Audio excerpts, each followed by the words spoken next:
Bang Bang MMA gang. Now today's video I list the top 5 could be UFC champions. Now when I say could be, it's 5 fighters I believe if they fought the champion in their division, they would win that fight. Now let's just get straight to it. Starting off, we have the one, the only, Mateusz Gamer Gamrot. He beats Islam Makhachev. Now, Gamrot gets a bad rap of being a smudge grappler that just holds on for dear life. Did he not finish Jeremy Stephens? We get into this, before I even get into the Islam aspect, we get into this weird aspect he's a smudge grappler, he can't do nothing. Finish Jeremy Stephens, finish Diego Ferreira. When you look at his fights, had a banger of a fight with Arman. It's just the Jalen Turner fight, which was short notice, and the RDA fight. That's called getting the job done. He's not Marab, who holds on for dear life. He's not Bilal Muhammad. He actually has finishes. He's a good jiu-jitsu guy, been to ADCC, fought top of the food chain guys, and that is that. Now, when I see him versus Makhachev, he can do what nobody has ever done to Makhachev. He can take him down constantly, hold him down, and even submit him. I can see him making Islam. We've seen Islam gasping for air versus Dustin Poirier in the 4th round. Gasping for air versus Volkanovski in the 4th round. We've seen him in these 5-round fights absolutely gassed. I think Gamrot is the guy that can get it done. Now, Arman, he's been there, done that. Makhachev already beat him. He has that in the back of his mind. But when it comes to pure wrestling, Gamrot is the guy. You're not taking Gamrot down and you're not holding him down. He's the best when it comes to 100% grappling. When it comes to, you're going to try to hold me down, I'm going to Granby roll 5 times. I've only seen him and Arnold Allen, the only 2 people I've ever seen Granby roll 4 or 5 times to get out of something. Gamrot, on the feet, you got me. But he's an underrated boxer. He's another guy that I'm going to mention on this list that's probably number 3. They get underrated when it comes to striking. He has good calf kicks. He's a good boxer, but his wrestling is better than Makhachev's. I know Makhachev gets the whole rap. Why did Dustin Poirier did all of that? Why? Why did Dustin Poirier have a great fight against Makhachev? Is because of the preparation with the one, the only Mateusz Gamrot. I promise you, if they fight, Gamrot finds a way to win. Islam will not finish him, cannot finish him, and that is that. Moving on, number 4. Number 4, Thug Rose Namajunas beats Alexa Grasso. Now, Rose is another one of those people that are getting labeled as a smudge fighter, boring. We get it. Carla Esparza, the boring fight. But she's finished top of the food chain fighters. The number 1 pound for pound fighter in Zhang Weili finished. 2nd fight won in decision, so you know it wasn't a fluke. Beat Joanna twice. We're talking about Hall of Famers. She's beat Joanna, flatlined Joanna, and then beat her in a decision. She's beat Jessica Andrade. She's beat, even though it doesn't count as much now, Paige Van Zet. She beat Michelle Waterson Gomez. You start looking at those wins. The only person that's ever beat her twice is Carla Esparza, and that is the definition of a smudge fucking bullshit grappler. It's Carla Esparza. But as far as being a champion today, she does everything better than Alexa Grasso outside of maybe wrestling. Alexa Grasso is a little bit more compact, a little bit more heavier, got a little bit more, meat on the punches per se. But Thug Rose is the best. I don't get for the life of me why she doesn't throw high kicks anymore. We got to get Trevor Whitman back. I heard he's gone. Trevor Whitman, we got to get you back. This guy, I don't want to even say the absolute, that word, groomer. I don't want to say his name. He fucks up everything. He was telling Thug Rose, you're doing a great job when she was fighting Carla Esparza.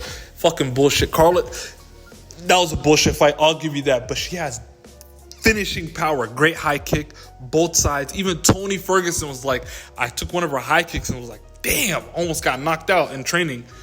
Thug Rose is the best, in my opinion, best pound for pound fighter in the world. Has beaten the number 1 pound for pound fighter today in the world twice. She beats Alexa Grasso. She beats Valentina. She lost to Manon. I thought she broke her pinky versus Manon. I thought she could have won that fight. She beats Erin Blanchfield, who only has jiu-jitsu. She beats everybody in that division, and that is that. Moving on.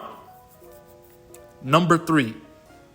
We have Brian T-City Ortega beating Ilia Topuria. Now, you ask 100 people, 100 people say Ilia wins. You ask them how. Ilia by knockout. Who the fuck has ever knocked out Brian Ortega? Oh, wait. Nobody. Nobody has ever flatlined Brian Ortega. Now, when you look at the Max Holloway win, it was like a bullshit doctor stoppage where his eye closed up. The cut above his eye was too much, and they just stopped the fight. Who has flatlined Ortega, like one punch KO'd him? Nobody. Ortega has only lost twice. The Yair was not a loss, it was an injury. He's lost twice. Guess to who? Max Holloway and fucking Alexander Volkanovski. Two of the greatest fighters ever, not only in that division, but ever. Against Max Holloway, quickly, he lost that fight, but Max Holloway is more of a point fighter. He's gonna punch you down. I'm not gonna lie. He's gonna hit you with a million significant strikes. You're not gonna get finished. It's just gonna be a bullshit like that. He's not even gonna drop you, but he's gonna rack up points. It's Max Holloway. But he did get him with that spinning elbow, which I thought Max Holloway was gonna be out cold. It's not fair when you have a chin like that. It's not fucking fair. It is what it is. Against Volkanovski, he's giving Volk the biggest trouble moment of his career, outside of obviously getting knocked out these past 2 fights. Outside of that one, he looked invincible. Even Max Holloway didn't even do that. Brian Ortega locked up a guillotine. Straight left, dropped Alexander Volkanovski, locks up a guillotine, and has the most cinched up guillotine I've ever seen. And that bald-headed midget with no neck got out. You explain it. I don't know how he got out. I guess.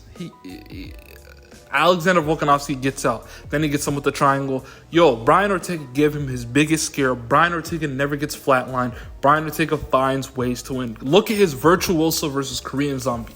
He just finished Yair Rodriguez. If he was healthy, he would have finished Diego Lopez. You look at his career. Frankie Edgar. Moicano. Like, when do we say this guy is one of the best featherweights ever? I know it's not the sentiment. He can submit Ilia, I promise you, off his back, even arm triangle on top. We've seen Bryce Mitchell take down Ilia. Ortega can take down Ilia. Even if he gets dropped and he's off his back, he's not going to get finished. He's going to find a way to win. I don't care what you say. And that is that. Moving on. Number 2, Petr Yan. Petr Yan beats Sean O'Malley. Now, you look at the past couple fights with Sean O'Malley. Finished Aljamain Sterling. Finished Chito Vera. What are we talking about? His whole career, who's looked the best against Sean O'Malley? It's Petr Yan. Petr Yan won that fight. The whole world knows it. We get what the UFC is doing. You have to push a certain narrative. You have to push certain fighters. I get it. Petr Yan won that fight. Petr Yan, it was closer to what I'm going to say, people are going to say, casual. It was closer to a 30-27 Yan than it was 29-28 O'Malley. Hardcores know it. Everybody knows it. Rewatch it 100 times. In my opinion, it was 29-28 Yan, but it was closer to 30-27 than 29-28 O'Malley. I don't know for the life of me how they scored it that way. Petr Yan, who beats Petr Yan? Marab, who shot 500 takedowns and only landed 11? Like, that's a smudge grappler that's winning by holding. He's not hurting Petr Yan. He's not doing nothing. Like, look how he beat Jose Aldo. He just held him for dear life. Couldn't even take him down. It's bullshit fighters like that beat Petr Yan. Petr Yan beat Aljamain Sterling twice. Had a virtuoso against Corey Sandhagen. Like, when we start looking at these guys, we're like, what the fuck? Like, this guy's top of the food chain. He would beat Chito Vera. You saw what he did to Jose Aldo. Like, you start looking at this guy's career like, we just seen what he did to Song Yadong off a torn MCL. Petr Yan is top of the food chain. it's not even close. The best chance to beat O'Malley. O'Malley wipes the floor with Merab. He's going to catch him. If Henry Cejudo can drop you, anybody can drop you, especially a sniper like O'Malley. Umar is going to get finished by Corey Sandhagen. I would say Corey, but Petr Yan is a little tad bit above Corey, and that is that. Moving on. The number one could be champion, in my opinion, the number one fighter I would pick. If they face the current champion in their division, they could win that fight, and I have the most hope and the most trust in to win that fight is Gilbert Burns. Gilbert Durinho Burns beats Leon Edwards. Now, it's going to come off as disingenuous. Gilbert Burns, even though he's coming off a loss to I wouldn't say inferior striker to Leon Edwards, because Leon implements better kicks than JDM, but in hindsight, people would say if JDM can finish you, so can Leon Edwards. Let's take this step by step.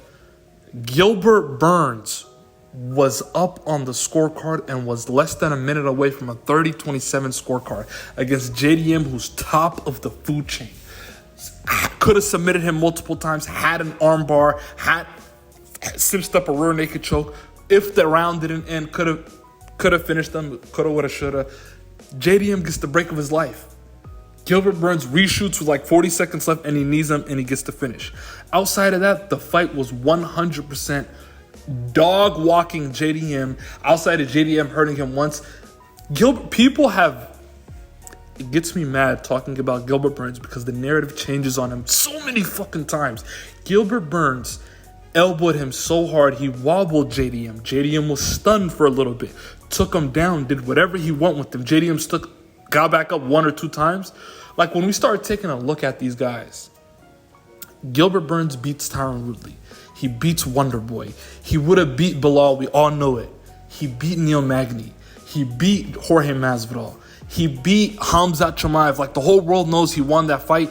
But it's like Petr Yan and Sean O'Malley. You have to push certain guys. So if the fight is close, you give it to the guy you want to push. He beat Khamzat when Khamzat was nobody wanted to fight Khamzat Chimaev. Nobody. They were all fucking ducking. Gilbert Durinho Burns is the only one that fucking stepped up. Only one that always steps up. If he takes Leon down, which he could and which he would submit him 100%. Kamaru Usman had him against the cage, did whatever he wanted. Now, when you look at guys like Usman and Chimaev, they both dropped Burns and none of them followed. Why? They're scared of his grappling. Like, I've never in my career as a avid fan, I'm saying a career as a fan, I've never, as being a UFC fan, seen somebody as defensively responsible on the ground than Gilbert Burns. Is it because he's a little bit more athletic and he's good jiu-jitsu? Yes, but his understanding of weight placement, balance, all grappling, I'm talking about grappling defense. Damian Maia had his back and he escaped. Khamzat Chimaev, who got 10-8 versus Usman and was dog walking everybody, didn't want to engage with him on the ground. He had side control, stood back up, dropped him, stood back up. Kamaru Usman dropped him, didn't want to engage on the ground. He keeps these guys fucking frightened. Bilal Muhammad he was injured against Bilal Muhammad after the first round. Tore his shoulder. Bilal Muhammad didn't want to engage, grappling, nothing. You saw what Bilal did to Sean Brady. He went after Sean Brady, even though Sean Brady was perfectly healthy. Didn't go after Burns. All these guys claim that Burns is this and Burns is that. They never, ever want to engage with him on the ground. It's clear as day Gilbert Burns would finish Leon Edwards. I would bet my life savings, your life savings, your mortgage, your mom's mortgage, everybody you know's life savings on Gilbert Burns beating Leon Edwards. I don't care what y'all say. Gilbert Durinho Burns. Gilbert the Burns is the best fighter that is currently not a champion in their weight division, and that is that. Like, share, subscribe. Tell a friend. Actually listen. Tell a friend to tell a friend that the MMA gang is in, and that is that.